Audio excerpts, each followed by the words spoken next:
오늘의 말씀은 자신의 이름을 부르는 모든 사람을 부요하게 하시는 우리 구원자 되신 예수 그리스도의 이름을 전파해야 됨을 말씀해 주고 있습니다. 이 같은 복음의 전파는 이전 시대로 생각한다면 직접 찾아가서 얼굴과 얼굴을 대면하여 복음을 증가하는 방식이 있었습니다. 시대가 지나가면서 문서성기라고 그래서 다양한 이런 책이나 인쇄 매체를 통해서 복음을 증가하는 방식이 또 더 나타나게 되죠. 또 시대가 흘러가면서 방송이라고 하는 라디오 매체를 통해서 복음을 증가하는 그런 시대가 왔습니다. 그리고 더 나아진 현대 시대 같은 경우는 텔레비전 방송, 또 그다음에 여러분들이 사용하고 있는 스마트폰의 여러 앱이나 여러 가지 과정들을 통해서 우리에게 복음을 듣게 하는 여러 매체들이 있다고 하는 것이죠. 그것이 무엇이 되었든지 간에 다양한 시대적으로 사용 가능한 다양한 도구들을 사용해서 더 많은 이들에게 더 많은 복음을 듣게 해서 구원에 이르게 하고 영혼을 살지우고 복음에 합당한 사람을 세워가는 이 시대적 사명을 바로 이 방송사역이 감당하고 있는 것이죠. 그런 것처럼 우리는 또한 우리가 머문 자리에서 직접 복음을 증가하기도 하고 나가서 전하기도 하고 때로는 이런 복음 사역을 하고 있는 기관들의 힘을 얻고 협력함을 통해서 더 다양한 이들에게 복음을 증가하는 일에 우리가 참여할 수 있게 될 줄로 믿습니다. 오늘의 말씀 보니까 주의 복음을 듣고 복음을 믿기만 하면 누구라도 그 대상을 가리지 않고 구원을 얻을 것이라고 말씀해 주고 있습니다. 그런 구원의 은총은 복음을 듣는 사람이 유대인이어도 상관이 없습니다. 선민이라고 여기는 유대인이 됐든 혹은 그들이 이방인이라고 천하게 여겼던 헬라인이 됐든 그 어떤 사람이라 할지라도 예수 그리스도의 십자가의 복음을 듣는 모든 이들에게는 구원의 길이 열려 있다고 하는 것입니다. 자, 그런 관점에서 본다면 누구에게라도 복음을 듣고 구주를 영접하기만 하면 구원을 받을 수 있다라면 더 많은 이들에게 더 다양한 방식으로 더 많이 복음을 증가한다는 것은 바로 우리가 주의 복음으로 구원을 받은 자로서 우리가 복음에 합당하게 살아가는 성도의 마땅한 신앙의 자세가 될 줄로 믿습니다. 자, 오늘의 말씀은 바로 이같이 오직 주의 복음을 듣는 사람이라면 누구라도 막론 없이 다 한 분이신 주께서 모든 주가 되시고 또한 그의 이름을 부르는 자를 부요케 하시는 예수 그리스도를 알고 듣고 믿고 그 부요를 누리게 하도록 우리가 복음의 증인으로 살아가자고 하는 것입니다. 자, 그런데 그같이 귀하고 복된 복음을 오늘날에도 여전히 여러 형편 때문에 복음을 듣지 못하는 사람이 있다고 하는 것입니다. 어떤 이들은 복음을 거부하고 의도적으로 받지 않는 사람도 있을 것입니다. 그런가 하면 어떤 이들에게는 복음을 들을 만한 가까운 곳이 있지 못해서 복음을 듣지 못하는 사람도 있을 거예요. 전도자가 없어서 말이죠. 또 어떤 경우에는 그들에게 복음이 전해질 수 있는 또 다른 매체가 있다면 들을 수 있을 터인데 매체가 없어서 듣지 못하는 그런 사람도 있기도 할 것입니다. 그런가 하면은 특별히 여러분 육체적인 약함, 즉 거동이 어려워서 복음의 자리에 참여하기 어려운 그런 분들도 있죠. 하여튼 이 시대에도 여전히 그렇게 방송이 발달되어 있고 다양한 복음 증가하는 일이 다양해졌다 할지라도 여전히 구원의 은혜 밖에 살아가는 사람들은 많이 있다는 것입니다. 우리가 잘 아시는 것처럼 이 남원 지역의 기독교 복음화율은 대략 18%로 알려지고 있습니다. 정확히 말하면 기독교 복음에 밖에 있는 사람이 80% 이상이 되는 사람들이 아직도 예수 그리스도를 구주로 영접해서 구원받고 예수 그리스도를 통하여 부요를 누릴 수 있는 삶을 누리지 못하고 있다는 것이죠. 그들은 바로 구원 밖에 있거나 아니면 아직 구원의 복음이 미치지 못해서 안타까운 지경에 사는 사람이라 할 수 있을 것입니다. 따라서 우리는 이 시대에 거동이 불편한 노년 세대를 비롯해서 장애인을 비롯한 여러 복음에 접하기 어려운 외딴 지역에 있는 사람들에게도 복음을 들을 수 있는 바로 그런 매체가 이 시대에 있다는 거죠. 이를 위해서는 복음 방송만큼 좋은 것은 없을 것입니다. 특별히 우리가 라디오라고 하는 귀로 들어서 복음을 들을 수 있는 방송도 있겠습니다만 또한 말씀을 전하는 설교자의 얼굴을 직접 볼 수 있는 텔레비전 방송, 이것은 비록 성전에서 드린 예배만큼은 아니라 할지라도 더 가깝게 더 친근하게 교회 현장감을 느껴가면서 하나님 말씀에 참여할 수 있는 은혜 매체가 될 수 있다는 것이죠. 자, 이 같은 시대적 필요성과 복음 전파의 효율성을 따라서 이 방송이 이제 감당할 사명이자 또 이 시대 모든 성도들이 감당해야 될 이 복음 전파자로서의 사명에 대해서 오늘 말씀 우리에게 들려주고 있습니다. 그 내용의 첫 번째는 바로 주의 이름을 부르는 사람은 누구라도 구원을 받을 수 있다는 것입니다. 오늘 말씀 13절에 보면 누구든지 주의 이름을 부르는 자는 구원을 받으리로다. 아멘. 그렇습니다. 이 얘기는 누구라도 주의 이름을 부르는 사람에게는 구원이 길이 열려 있다는, 아주 구원의 길이 넓게 열려 있음을 말씀해 주고 있습니다. 그런데도 아직도 그렇게 넓게 열려 있는 이 구원의 길 가운데 이르지 못하고 구원에 이르지 못한 사람이 많이 있다라고 하는 것입니다. 자, 이 구원이 중요한 것은 왜이겠습니까? 우리가 누구라도 주의 이름을 부르면 구원을 받습니다. 이 구원을 받도록 전도해야 됩니다. 자, 이같이 왜 우리는 애써서 전도를 하고 구원을 받게 하려 하는 것입니까? 바로 이 구원의 중요성 때문이라고 하는 것입니다. 성경은 온 천하보다도 귀한 것이 바로 생명이라고 말씀합니다.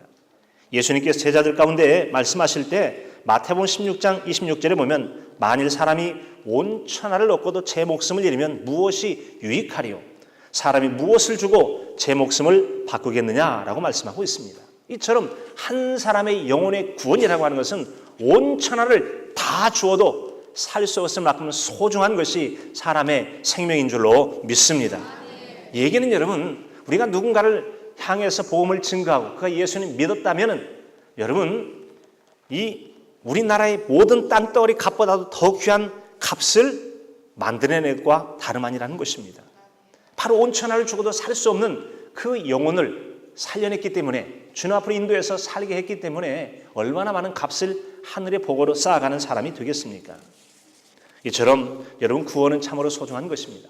생명이 소중한 것입니다. 어떤 것으로도 대신할 수 없고 값이 비싸기에 우리는 한 사람이 더 기회된 대로 더 구원 얻도록 힘써 우리의 온도계를 높여가면서 힘써 복음을 증가하는 전도인의 삶을 사는 저 여러분이 있을 수 있기를 바랍니다. 자, 여러분, 그렇다면 이제 이 구원이 중요하다, 생명을 살리는 것이기 때문에 중요하다고 그러는데, 그렇다면 조금 더 구체적으로 성경에서 말하는 이 구원의 뜻은 무엇을 말하는 거겠습니까? 기본적으로 이 사전적 의미로서의 구원이라는 말은 노예 상태로부터의 해방 혹은 위험에 빠진 사람이나 나라를 대신해서 구해주는 행위, 뭔가를 건져내주는, 살려주는 것이 구원이라고 말하고 있다는 것입니다. 자, 이 같은 이 구원의 일을 감당하는 이 구원의 용어를 구약성경에는 예수아라고 말합니다. 이것은 대체로 자연재해나 적의 침입과 같은 실제적인 그런 위험 속에서의 건져냄을 말하고 있죠. 그리고 신약성경 구원이라고 번역된 헬라어는 소테리아라고 하는데, 이것은 바로 죄와 죽음 그리고 사탄의 권세로부터 이 믿는 이들을 건져내는 것이지요. 주 예수 그리스도를 통하여 이제 구원에는 하나님의 사역을 가리켜서 우리는 구원 사역이다라고 말씀하고 있는 것입니다. 구원이 예수 그리스도를 통해서 이루신 하나님의 사역이기 때문에 인간이 할 일은 오직 하나님께 주시는 구원의 은총을 믿음으로 받아들이기만 하면 되는 것입니다. 여러분, 아마도 요즘은 좀 보기 어렵습니다만 어릴 때 처마 밑에 있는 제비 새끼를 많이 본 적이 있어요. 밑에서는 안 보이지만 멀찍이 떨어져 보면은 말이죠, 어미 제비가 먹이를 물고 와요. 오면은 째째째째째 입을 벌리고서 받아먹기만 합니다. 저는 이 제비가 날갯짓을 하고 공중을 날아가기 전까지 하는 일이라고는 먹고 싸고 자고, 또 먹고 싸고 자고, 그게 일이란 말이죠. 우리가 여러분 하나님의 구원을 입는 것은 하나님께서 예수 그리스도의 십자가를 통하여 이루신 구원의 복음을 받아들이기만 하면 그 안에 생명이 자라서 구원에 이르게 될 줄로 믿습니다. 이 같은 구원을 여러분 이제 우리에게 이루게 하시는데, 이 같은 구원의 대상을 성경에는 이스라엘 자손과 이방인뿐만 아니라 모든 사람이 구원의 대상이 됨을 말씀해주고 있는 것입니다. 그래서 우리는 이미 예수 그리스도를 믿고 구원 안에 있기 때문에 이제 우리는 당연히 앉아 있습니다만, 그러나 아직도 구원받게 있는 사람은 세상의 삶이 대단한 줄 알고 살아오고 있지만 아직은 그들은 참된 하나님의 구원이라고 하는 생명의 은혜를 누리고 살지 못하고 있다는 것입니다. 우리는 이 구약에서의 구원의 말들을 아까 예수아라고 해서 이 자연재해나 적의 혹은 그런 상황들에서 구원이라고 그랬는데, 조금 더 자세히 살펴보면은 이제 그 영혼의 구원이라는 뿐만 아니라 애굽에서의 구원, 환난에서의 구원, 대적자인 원수에게서 구원, 병의 고침으로부터의 구원들, 이것이 다 구원이라고 사용하고 있습니다. 그 주체는 바로 하나님이셨습니다. 이처럼 구원은 적으로부터 노임받아서 하나님께로 해방되어지는 이 역사입니다. 이것은 절대적으로 하나님의 주권적 역사를 통해서 이루어지는 사역들이죠. 여기 바로 인간을 사로잡고 있던 적들은 죽음이나 이 두려움, 대적, 사악한 자, 질병, 환난, 죄 같은 것들이 사람을 묶고 있는데 하나님은 우리의 구원자로 다가오셔서 이와 같은 것들로부터 벗어나 하나님께 속하여 그 풍성함을 누리도록 하는 삶을 구원의 은총으로 베풀어 주시는 줄로 믿습니다. 신약의 구원의 의미로서는 하나님께서 인간을 위해 마련해 오신 은혜로운 사건이라고 하는 것입니다.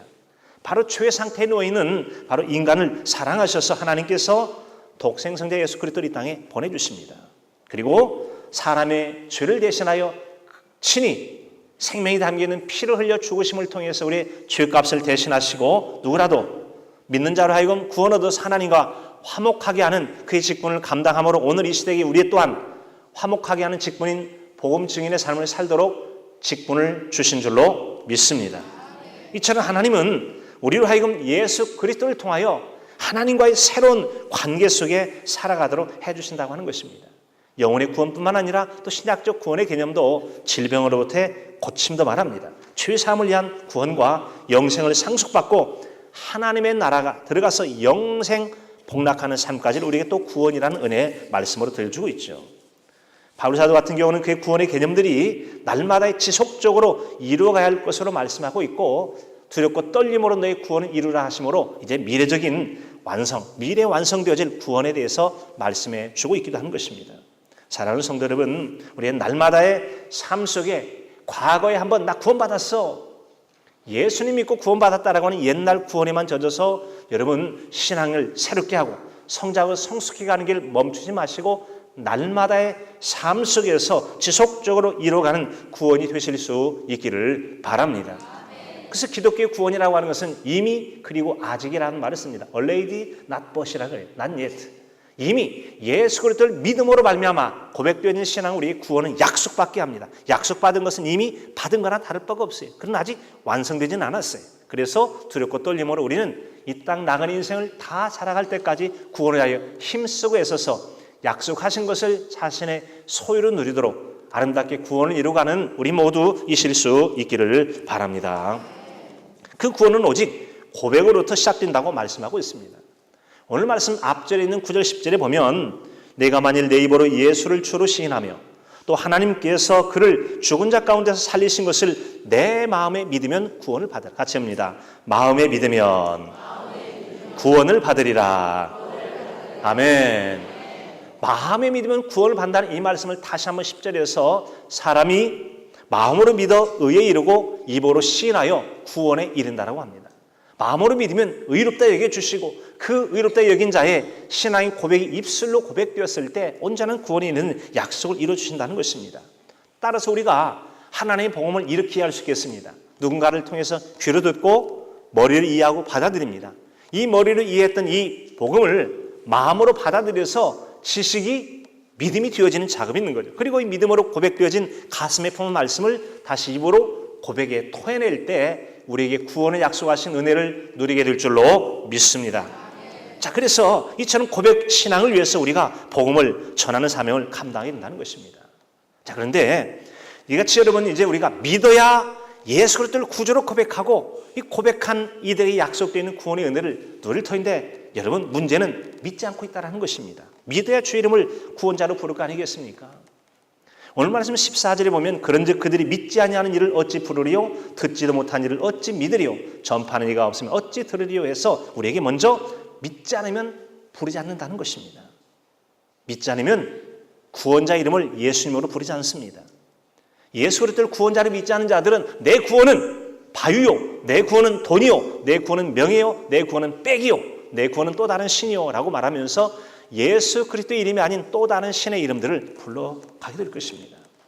아데미요, 아데미요. 바울 사도가 이런 복음을 전하다가 잡혀서 많이 맞았던 에베소 지역에서 여러분 그 외치는 신의 이름은 예수 그리스도가 아니었습니다. 아데미요, 아디메라고 그랬습니다. 온 도시의 외침이 가득했다고 말씀하고 있지 않습니까? 이처럼 여러분, 참으로 구원을 주지 못하는 거짓된 이름을 부르는 그들을 향해서 참된 구원자 이름이신 예수 그리스도 이름이 널리 증거되어야 될 줄로 믿습니다.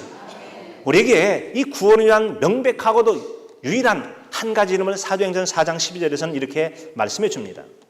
다른 이로서는 구원을 얻을 수 없나니 천하인간에 구원을 얻을 만한 이름은 예수 그리스도 이름 외에 다른 이름을 주신 적이 없는 줄로 믿습니다.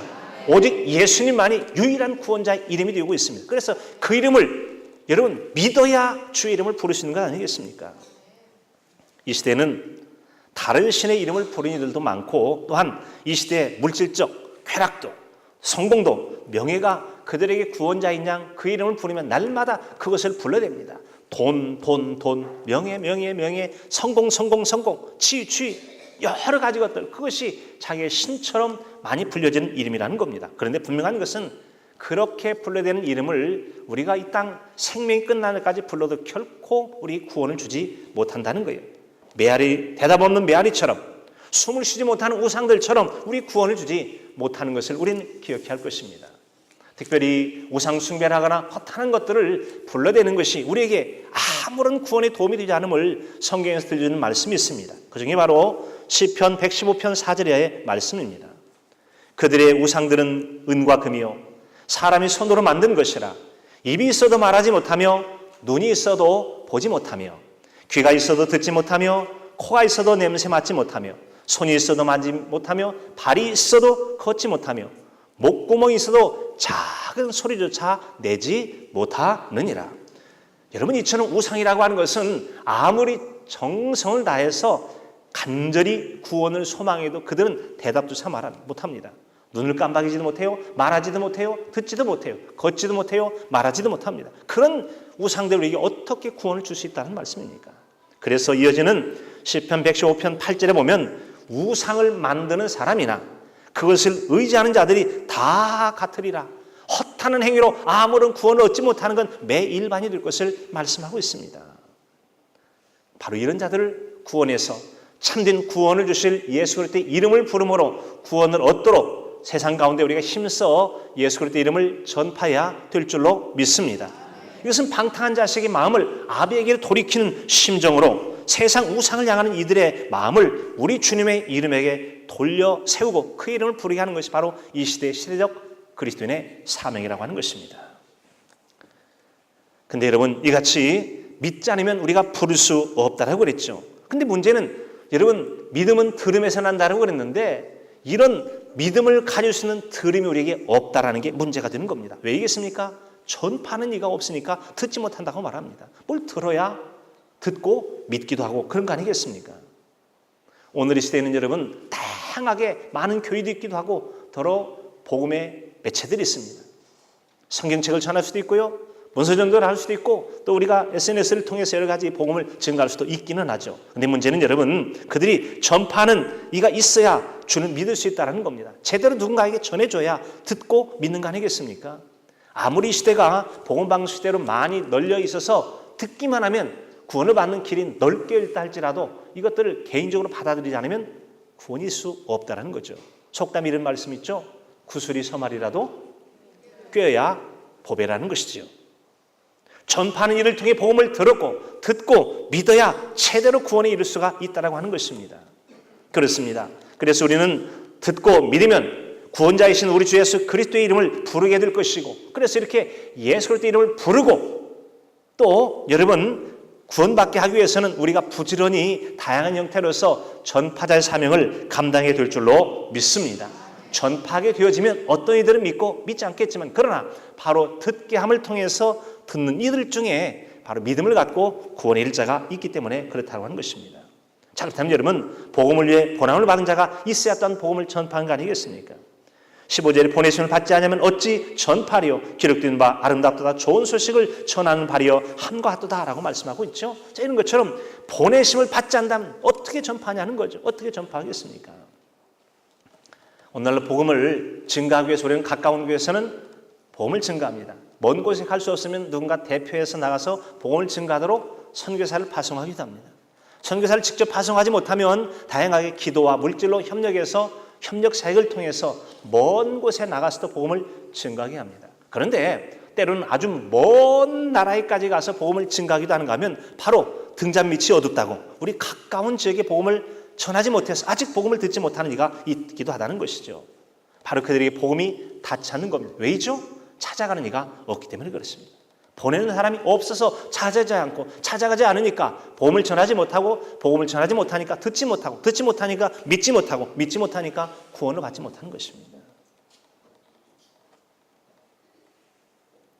오늘 이 시대는 다양한 복음의 전도 매체가 있음에도 불구하고 듣지 못하는 이들이 있고, 그들에게 복음을 듣기만 하면 구원을 얻게 하는데, 바로 이런 시대적 과제를 가지고 다양한 전도 매체를 통해서 복음을 증거해야 되는 것이죠. 특별히 보내심을 받지 않으면 어찌 전파리요.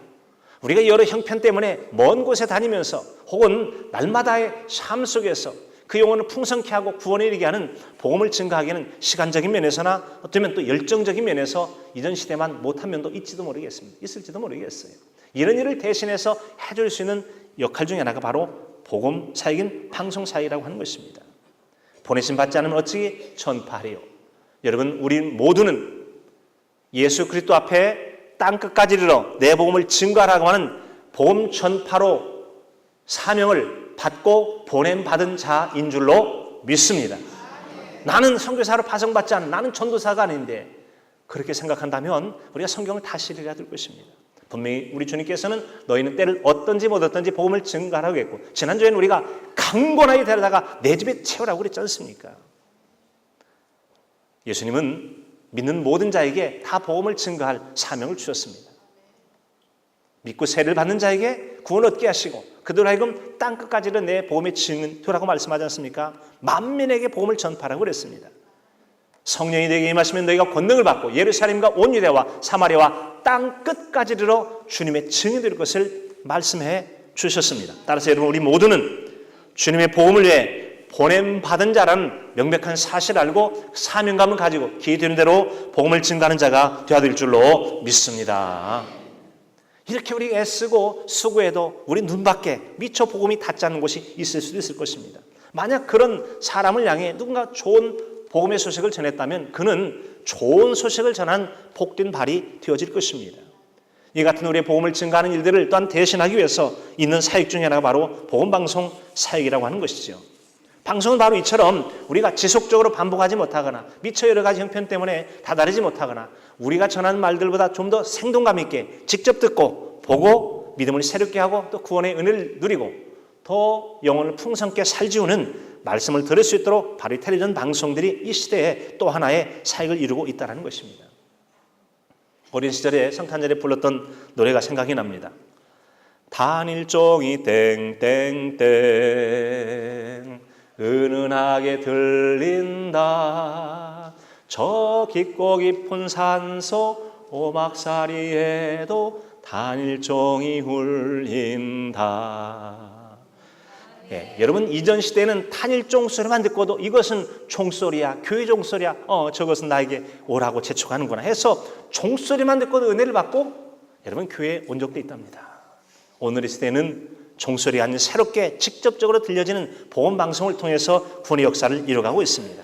여러분, 직접 나가서 복음을 증거하든 혹은 이와 같은 이 방송 사역이 함께 협력함을 통해서든 이 시대에 함께 복음을 증거할 증인으로서 복음을 전하는 아름다운 발이 되어 사시는 복된 저와 여러분의 삶이 될 수 있기를 간절함으로 축복합니다.